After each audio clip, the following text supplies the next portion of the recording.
Jaz sem delala na Zahodnem bregu, v Ramali in pa v Nablusu, ampak vseeno, mislim, tudi če ne bi nikoli bila v Palestini, gledati te je grozljivo.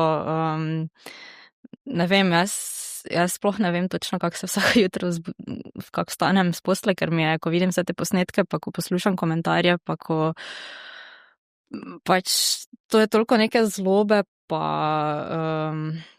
trpljenja, da je enostavno, mislim, bi rekla, da ostaneš brez besed, samo ne smeš zaradi tega, ker ravno to, da so bili Palestinci tako dolgo brez besed, pa brez pravega medijskega pač poročanja in še zdaj Izrael recimo ne pusti mednarodnih novinarjev v Gazo, je ravno to sokrivo, da v bistvu se to dogaja, zato ker Izrael nikoli ni mu bilo treba odgovarjati za nobene vojne zločine, ne. To se ni začelo zdaj pred 2 letoma, to se je začelo pred skoraj 100 leti in grozno je, da živimo v takem svetu, kjer mi to gledamo, kjer mediji o tem ne poročajo pravilno, pa kjer politiki zdaj počasi se delajo, da jim je mar, v resnici pa jim je čisto vseeno. Ringelšpil.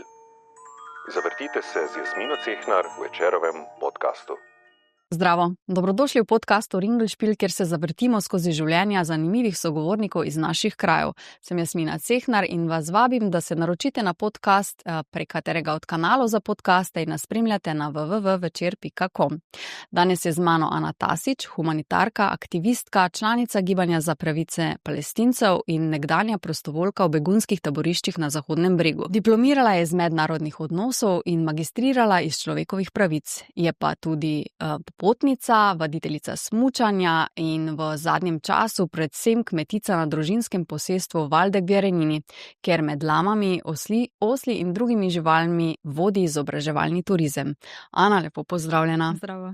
Midva sva se že predhodno dogovorili, da se tikava, ker imava eno močno skupno točko, to je Renina, odkoder sem jaz, oziroma ker sem jaz odraščala, ti pa si se tja malo kasneje preselila, ampak o tem malo kasneje, zdaj pa začniva kar neposredno. V Gazi se dogaja genocid, kako ti, ki si bila tam večkrat kot prostovoljka, gledaš na to trpljenje Palestincev, ki jim Izrael v bistvu radira mesto, ki jim bombardira bolnišnice, ki jih strada, ki v bistvu jim ubija in traumatizira otroke in jih pravzaprav nasplošno obravnava kot manj vredna bitja, ki si vse to in še več zaslužijo. Ja, jaz sicer nisem bila v Gazi, ne, Gaza je že 20 let v bistvu pod izraelsko blokado, kamor če nisi humanitarni delavec ali pa zelo visoko akreditiran novinar, nisi mogel že pred tem pač začetkom genocida.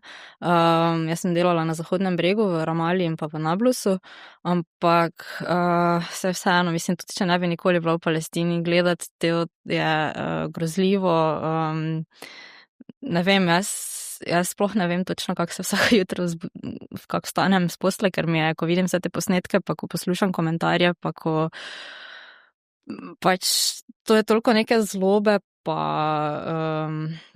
trpljenja, da je enostavno, mislim, bi rekla, da ostaneš brez besed, samo ne smeš zaradi tega, ker ravno to, da so bili Palestinci tako dolgo brez besed, pa brez pravega medijskega pač poročanja in še zdaj Izrael recimo ne pusti mednarodnih novinarjev v Gazo, je ravno to sokrivo, da v bistvu se to dogaja, zato ker Izrael nikoli ni mu bilo treba odgovarjati za nobene vojne zločine, ne. To se ni začelo zdaj pred 2 letoma, to se je začelo pred skoraj 100 leti in grozno je, da živimo v takem svetu, kjer mi to gledamo, kjer mediji o tem ne poročajo pravilno, pa kjer politiki zdaj počasi se delajo, da jim je mar, v resnici pa jim je čisto vseeno.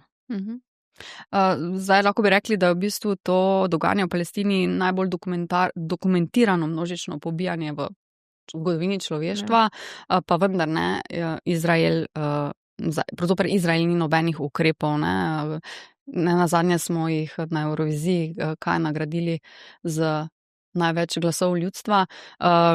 Tako si rekla, pa zahodni voditelji zdaj malo vseeno, močneje to obsojajo, ne, ampak ukrepov pa še vedno ni nobenih, ne. Misliš, da gre tu za neko politično preračunljivost ali za res popolno moralno praznino? Jaz mislim, da pač od naših voditeljev pa do pač v bistvu celotna Evropa jih je zelo malo, ki bi zares jim bilo mar oziroma praktično jih ni in tudi tisti, ki samo govorijo, to zdaj mogoče oportunistično, v resnici pa vse kot politik lahko rečeš marsikaj, pa če tega ne izpolniš, pač bojo čez 4 leta ljudje itak pozabili, ne, tako da ni, jaz mislim, da tu gre tudi za rasizem, zato ker gre za, pač so Palestinci, so Arabci, niso Evropejci, niso belopolti, karkoli že to pomeni, niso kristjani, čeprav tudi so kristjani, ne, ampak jaz mislim, da je to glavna stvar za tem, da pač jih obravnavamo tudi mi, konec koncev, kot nekoga, ki je manj vreden. Politiki pa ja, zdaj malo iz preračunljivosti govorijo, ampak dokler se ne bo kaj konkretnega zgodilo, ne. Evropska unija je največji trgovski partner Izraela in mi bi pač enostavno velik del izraelskega gospodarstva lahko zelo hitro kaznovali s tem, da bi nehali trgovati z njimi, da bi nehali kupovati njihove izdelke.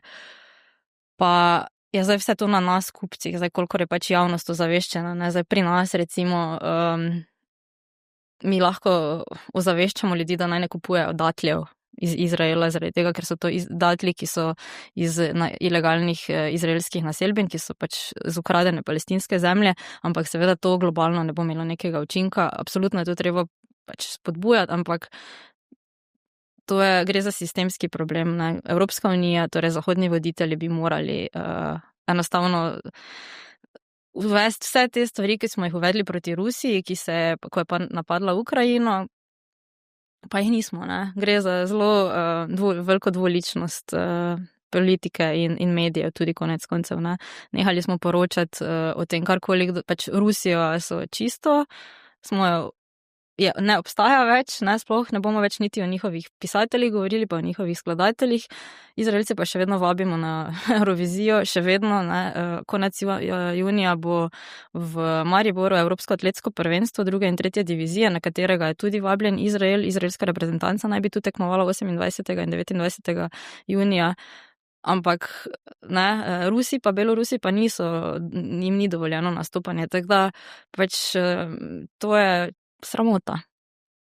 Kako pa gledaš na to izjavo oziroma naše besede naše predsednice Pirc Musar v Evropskem parlamentu, kjer je pa govorila o genocidu, mislim, kakšno težo ima recimo, da nekaj takega reče ena majhna Slovenija?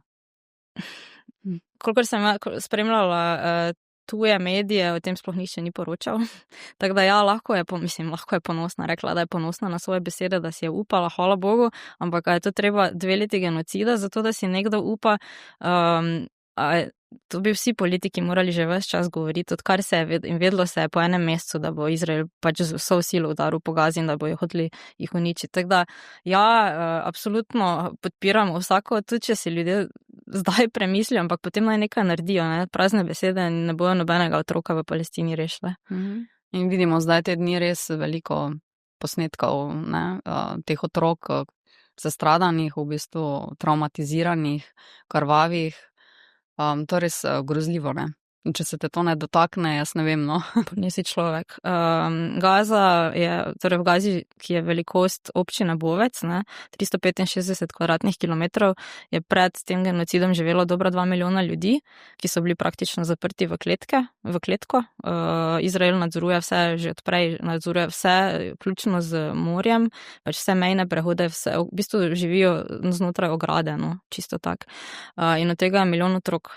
In če ti bombardiraš pač brez kakršnega koli, pač rečejo, da napadejo, ne vem, poveljnike Hamasa, kakorkoli, pa ti bombardiraš celo hišo, v kateri je 150 ljudi, bo od tega verjetno polovica otrok, in bo 150 ljudi ubitih zaradi tega, ker si ti Izraelec mislil, da pač kao je tam nekdo, ki bi lahko bil povezan s Hamasom, čeprav pač v resnici sploh ne gre za to, sploh ne gre Izraelu, ja, pravijo, da je en od njihovih ciljev uničiti Hamas, v resnici pa je njihov glavni cilj etnično čiščenje Gaze, torej ubiti ljudi, kolikor jih lahko, ostale pa v bistvu nagnati na Sinajski polotok v Egipt, zaradi tega, ker pač si oni želijo etnično čistega območja, kjer lahko živijo samo judovski prebivalci.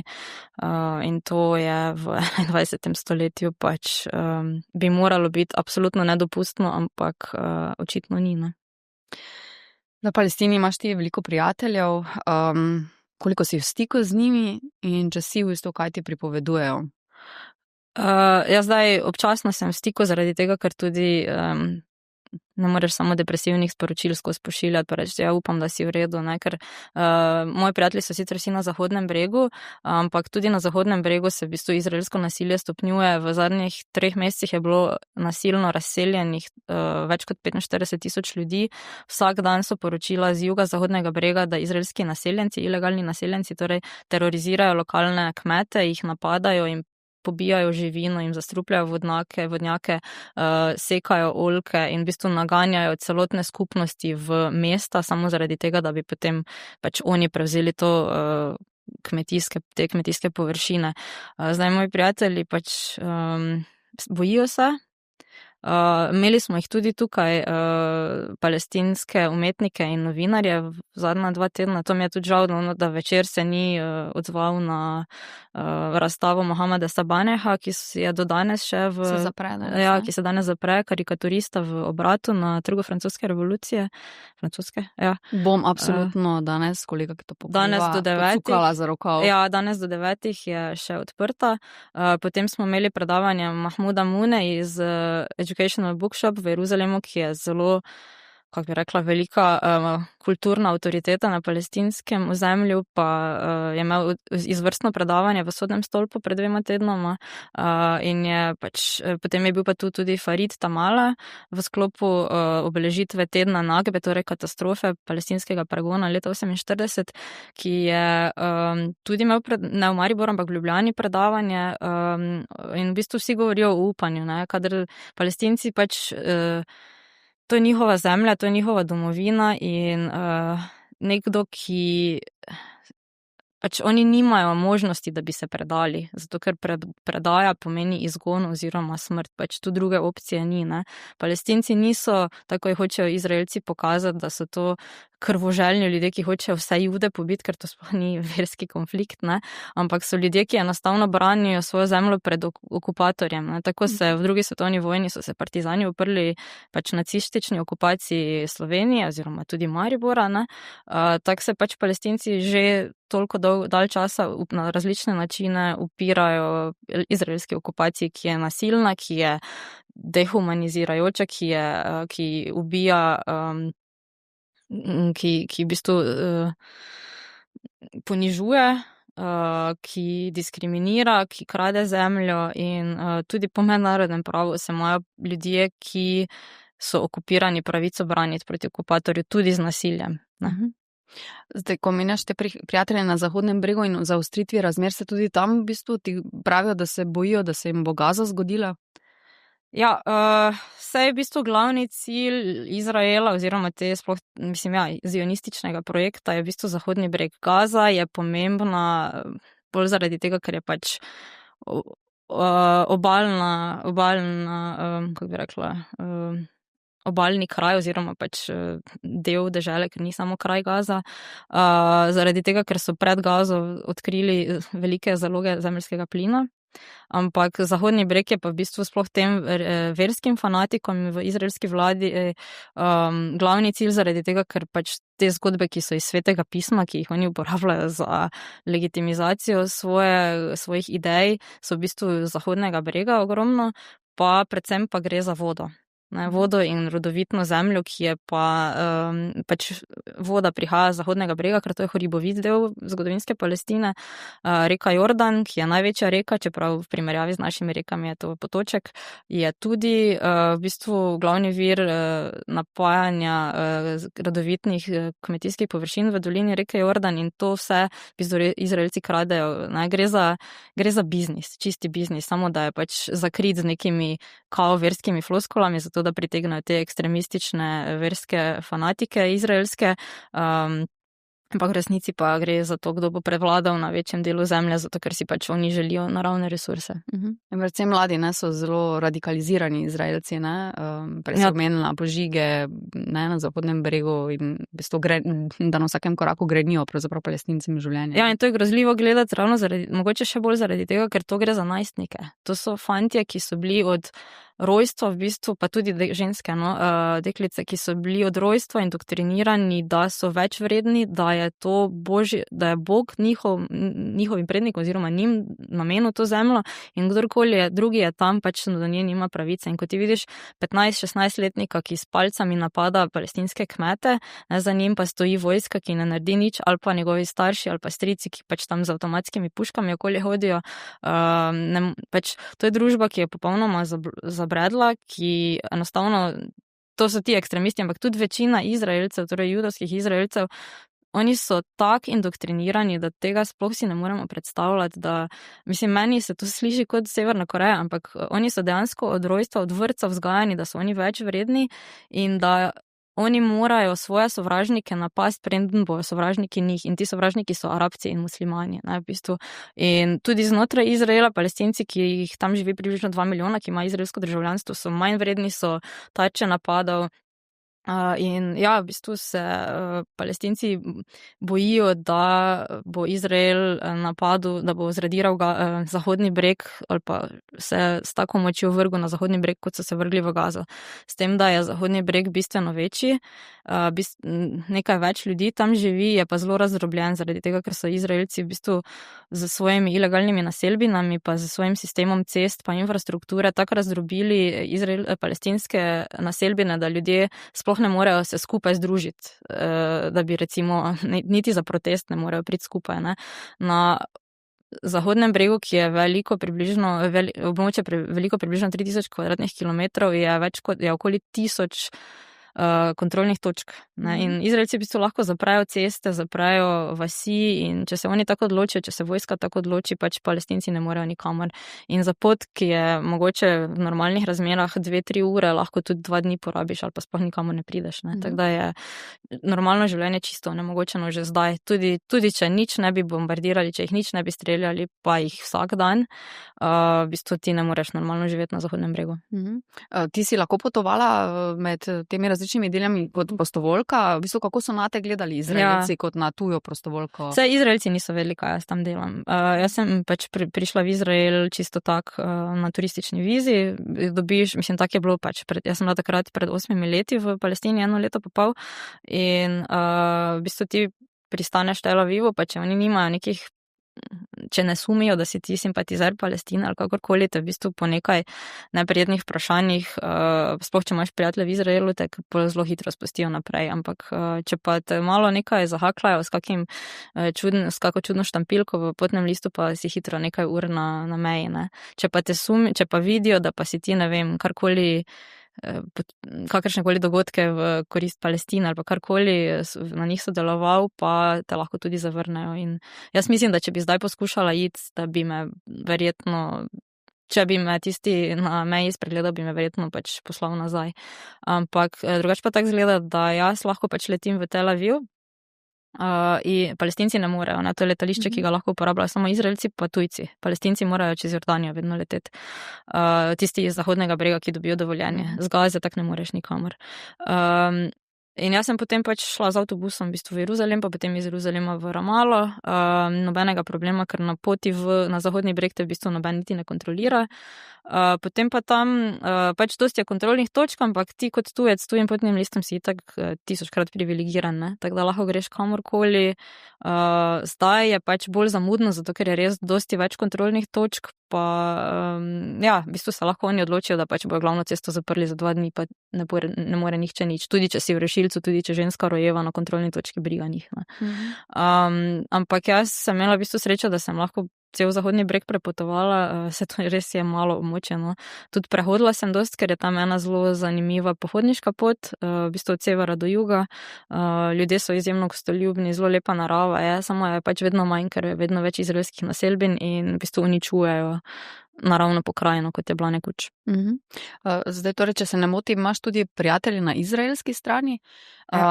Si z njimi v kontaktu, so se odnosi z njimi po oktobrskem napadu Hamasa in potem kasnejših dogodkih kaj spremenili, zaostrili? Ja, jaz sem imela kar nekaj prijateljev v Izraelu, ampak se z večino v bistvu več ne slišim, zaradi tega, ker se nimamo kaj za pogovarjati. Dosti jih je bilo po 7. oktobru rekrutiranih v vojsko, zato ker Izrael ima to naborniško vojsko, oziroma obvezno služenje vojaškega roka, ki ga moraš služiti mislim, da do 42. leta kot moški vsako leto te lahko pokliče in zdaj so jih pač skozi poklicovali. Čeprav so bili ti moji prijatelji, za en živi v Kanadi, z njim se kar dosti slišim, on tudi zelo pomaga pri kakih dogodkih za izraelsko-palestinsko solidarnost, pač tudi ti ljudje obstajajo, ne? Ampak jih je zelo, zelo malo. S tistimi, ki so pa v Izraelu, pa se v bistvu zdaj že kar nekaj mesecev nisem slišala, ker enostavno niti nočem slišati njihovih političnih mnenj, ker tudi čeprav so bili za Izrael recimo zelo, kako bi rekla, normalni oziroma levo usmerjeni, to še vedno ne pomeni, da niso zdaj pač v bistvu si mislijo, da Palestinci si zaslužijo to, kar so pač zaradi tega, kar so naredili 7. oktobra, kar je pač zaradi zločinov, ki so se zgodili 7. oktobra, in v bistvu se jim zdi normalno, da pač vsi Palestinci plačajo ceno za to. In jaz ne vem, lahko da niso tako radikalni, samo enostavno nismo zdaj. Ne čutimo nobene, jaz pa ne, oni ne čutimo potrebe, da bi se zdaj sploh slišali. In ravno včeraj sem prebrala naslov v Haaretzu, to je izraelski časopis, ki pravi, da 82% izraelskih Judov podpira etnično čiščenje Gaze. Se pa zdi nedojemljivo, ne, da en narod, ki je bil v preteklosti sam deležen genocida, zdaj to izvaja nad nekom drugim. Nam lahko to razložiš, malo si že v bistvu prej povedala, ne, to indoktrinacijo in vsega, ker to je res nepojemljivo. Ne? Ja, jaz nisem. Ker če pogledaš fotko nekoga iz Auschwitza, pa zdaj kakega otroka iz Gaze, to so enake fotografije. Ne? Ja, samo da so barvne.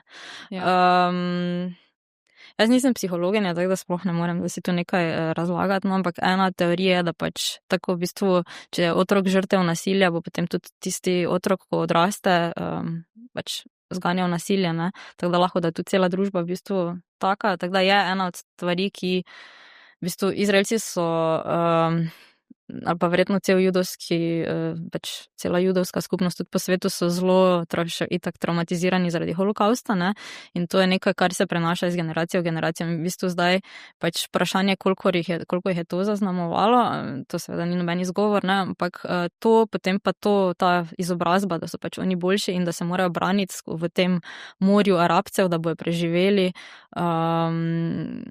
pa po moje tudi to, no, absolutna nekaznovanost za karkoli, kar so v zadnjih 80 letih naredili. Pač nikoli ni Izrael odgovarjal za nobene zločine, ne, oni so od vseh zločinov nad Palestinci, od kraje zemlje, od napadov na vse sosednje države, ubijanja, ne vem, znanstvenikov v Iranu, pač Izrael si v bistvu dovoli vse, pa nikoli ni kaznovan, in če pač nikoli ne bo nihče na prste stopil, se to nadaljuje in to je zdaj pač rezultat tega, da v bistvu pustiš, kot da bi malemu otroku pustil, da dela kar hoče in iz tega ne bo nič dobrega. Imajo verjetno bjanko menico tudi zaradi holokausta. Ne? Ja, to in tudi zelo izraelski politiki zelo radi to izrabljajo v pač karkoli boš rekel, bo holokaust potegnil na plan ali pa antisemitizem in to nima nobene veze s tem, kar se danes dogaja. Pač ne, če vi pobijate palestinske otroke, zato ni nobenega izgovora, ne glede na to, kaj se je zgodilo tvojemu detku pred 80 leti. Pač to je neumnost, oprosti. Ne? In tudi antisemitizem, ne, če rečeš, da pač ni okej pobijati Palestince, to ne pomeni, da si ti antisemit. Tudi če kritiziraš Izrael, to absolutno, pač vsak ima pravico kritizirati državo. Jaz lahko kritiziram Slovenijo, kritiziram Ameriko, ampak ne morem pa kritizirati Izraela, zato ker bo to antisemitizem. Halo. Ja. Zdaj mogoče v gibanju, ne, za pravice Palestincev se ti občasno tudi izpostaviš, recimo si bila sama kdaj deležna nekih pritiskov zaradi tega? Ne, jaz mislim, da v Sloveniji smo še vseeno večina ljudi, kar dobro ve, kaj se dogaja, no, ali pa oziroma dobro ve, vsaj ve, kaj je prav, pa kaj ni prav, no. Tako da ne, jaz nisem za neka javna osebnost, pa da bi se strašno ne vem, ki pojavljala, pa da bi me ljudje, ki preganjali, ne, in upam, da tako tudi ostane, ampak meni ni prijetno, ali pa ni zdaj, jaz si ne želim, da bi, ne vem, skozi govorila po radiju, pa po televiziji, pa ne vem, kje vse, ampak se mi zdi, da pač če pa se je treba pogovarjati o Palestini, če pa to je mogoče najbolj pomembna tema v tem trenutku, ne. Ali pa pač že dolgo, no, ampak ne, mislim, nimam težav, pa tudi, če mi bo kdaj kdo kaj rekel, pač jaz vem, da imam prav. Zdaj pred 2 letoma si bila na zadnje, ne, na Zahodnem bregu kot prostovoljka. V bistvu, kaj si tam pravzaprav počela? Ja, v bistvu pred 2 letoma sem bila samo na obisku. Okay. Drugače, kot sem bila prostovoljka, jaz sem šla prvič v bistvu v Nablus pred 10 leti, to je na severu Zahodnega brega.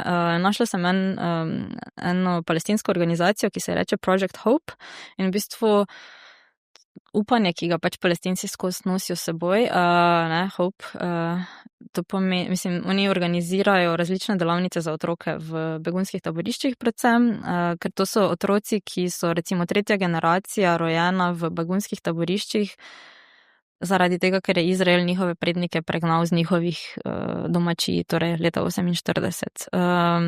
Zdaj, takrat je bilo 750 000 ljudi pregnanih, 3/4 prebivalstva današnje Palestine, in nekateri so končali na Zahodnem bregu, nekateri v Gazi, v Siriji, v Libanonu, v Jordaniji, pa po svetu, ne. In zdaj ti otroci, pač v begunskih taboriščih, to so bila včasih šotorišča, potem so seveda začeli neke preproste hiške zidati in zdaj, ker je bilo vedno več otrok, pač generacije so ostajale tam, se pač to gre zdaj v nadstropje in to je zdaj kot nek, ne vem, geto recimo, no, lahko greš not, lahko greš ven, lahko se izseliš, ampak Združeni narodi še vedno v bistvu financirajo elektriko, vodo, pa neke osnovne živilske, mislim, osnovno hrano, ampak ni pa tam nobenih zelenih površin, nobenih igrišč, ničesar, ne, tako da mi smo tam organizirali pač delavnice oziroma tečaje jezikov predvsem, tako da sem jaz učila angleščino, pa malo francoščine.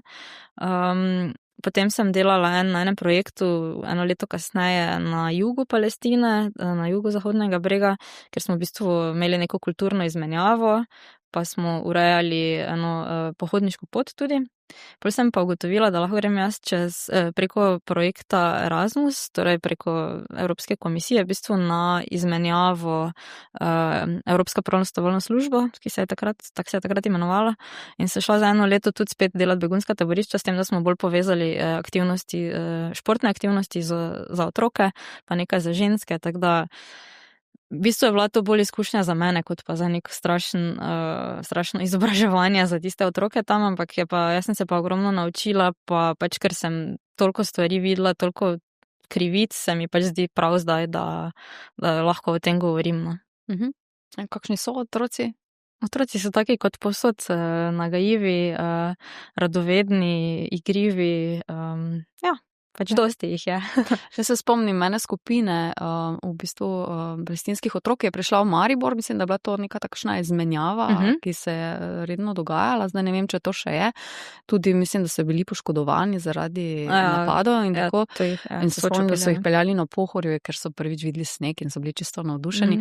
Ampak vem, v bistvu me je pa pretreslo takrat, ko so rekli, kako to uživajo, ker je mir in se ne rabijo bati, da jim bo bomba padla na glavo. Ja, to so bili otroci iz Gaze, ker jih... To je pač ena stvar, ko jo Slovenija vsake toliko časa naredi, da pač pripelje 10 otrok iz Gaze, pa jih v Soči, v Ljubljani, pač jim pomagajo na rehabilitaciji, potem jih pošljajo nazaj, ne. Tako da to je, mislim, dobro, da to obstaja, ampak tega bi lahko mi bistveno več naredili.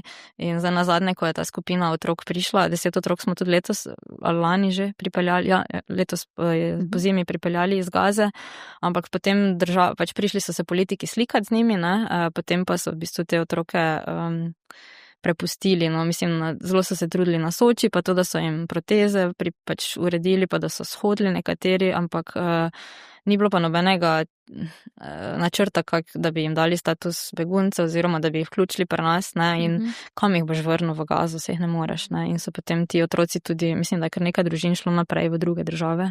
Ampak mi bi lahko tega bistveno več naredili, če bi se pač malo država potrudila, pa jih vključili v šolanje tukaj, mislim, kapacitete za nekaj ljudi pa menda res imamo, no. Sam potem verjetno naslednje leto več ne bi bilo novih otrok iz Gaze, ne, ki bi imeli to možnost predvsem, ampak jaz mislim, da naša država kljub vsem težavam, ki jih imamo, ima dovolj sredstev pa resursov, da bi lahko vsaj nekaj naredila bolj konkretno. No? Če že nismo nič sposobni res jasno, ne vem, uvesti sankcij ali pa embarga na orožje ali pač vse stvari diplomatskega prekinitve diplomatskih odnosov, kar bi absolutno morali narediti, bi lahko vsaj pač par otrok z njihovimi družinami, ki smo jih že tukaj imeli, pač oskrbeli z tem, kar rabijo za življenje. Ne? Kaj pa bi morala mednarodna skupnost, pa Slovenija tudi ne nazadnje, narediti v bistvu poleg, tako se že omenila, blokade njihovih izdelkov? Ja, torej, naše zahteve ali pa zahteve civilne skupnosti za slovensko vlado so prvo, da se pridružimo tožbi Južne Afrike proti Izraelu glede obtožb genocida. To ne vem, zakaj ne. Druga stvar je, da smo letos pozimi vložili, oziroma mislim, da je bilo 8 organizacij, da smo vložili zahtevo za kazenski pregon na podlagi univerzalne jurisdikcije izraelskega vojaškega vrha na državno tožilstvo in zato mora ministrica za pravosodje odobriti pač pregon. In nobenega odgovora z ministrstva že kar nekaj mesecev, ne, čeprav v 60 dneh bi morali odgovoriti, tako da naša vlada ima pač, sej to ne bi zdaj pomenilo, da bomo mi jutri Netanjahove zaprli, ampak bi bil pa prvi postopek, ki bi se pač lahko začel, ne. Tako da to, potem absolutno vojaški embargo, naša vlada ima še vedno načrt kupiti izraelsko orožje v naslednjih par letih in to je pač nesprejemljivo, oziroma orožje podjetja, ki je delno vlasti izraelske vlade ali izraelskega podjetja. Potem sankcije, ne, to je na podlagi, mislim, to bi bilo pač to bi morali na ravni Evropske unije se uskladiti, kar je sicer žal težje. Potem pa pač prekinitev oziroma ponovno pregled tega izraelskega trgovinskega sporazuma z Evropsko unijo. Zdaj bi lahko prepovedali Izraelu, da pride na pač Evropsko atletsko prvenstvo in še. Pač marsikaj bi lahko tudi Slovenija naredila, pa prekinitev diplomatskih stikov. Zakaj se mi še vedno pogovarjamo z izraelskim veleposlanikom, zakaj je še vedno akreditiran za Slovenijo, čeprav je na Dunaju, pač ne more se tisti genocidno državo pogovarjati o tem, kako bi pa oni dovolili dostavo 1000 kil moke v Gazo. Mislim, katastrofa, oni pa hkrati bombardirajo te otroke, ki bi to moko prejeli. Mednarodna skupnost bi pa morala, mislim, jaz osebno mislim, da bi tu morali, pač to je nerealno, ampak da glede na to, da mednarodna skupnost ima po Združenih narodih opcijo, pač reče se responsibility to protect, pač mi bi morali vojaško posredovati, pa Izraelce ustaviti, če že, ne, ampak še vedno Amerika, Nemčija, Srbija, ne vem, če še vedno Italija, Anglija oziroma Združeno kraljestvo še vedno izvažajo orožje v Izrael. Tako da v bistvu bi morali najprej ustaviti ves uvoz orožja v Izrael in Izraelci bi bili zelo kmalu brez municije pa brez letal in potem ne bi mogli več početi tega, kar zdaj delajo, ne. Ampak v bistvu je v tem trenutku edini človek na svetu, ki bi lahko to ustavil, je Donald Trump, kar je absurdno, ne, ampak vemo, kakšna je njegova vizija. Ja, on je pa tako kazalo. Ja. Dobro, na tej točki zaključujeva najin pogovor. Hvala, Ana, da si bila moja gostja. Vas pa vabim, da nadaljevanju pogovora prisluhnete čez 14 dni, ker bo z Ano, ki je videla že tudi pol sveta, govorili o potovanjih in o terapevtskem čuhanju sličkov, pa še kaj o njenem aktivizmu. Sledite podcastu Ringelspiel na YouTubeu ali kanalih za podcaste in nas spremljajte na www.večer. Se vidimo, slišimo in beremo.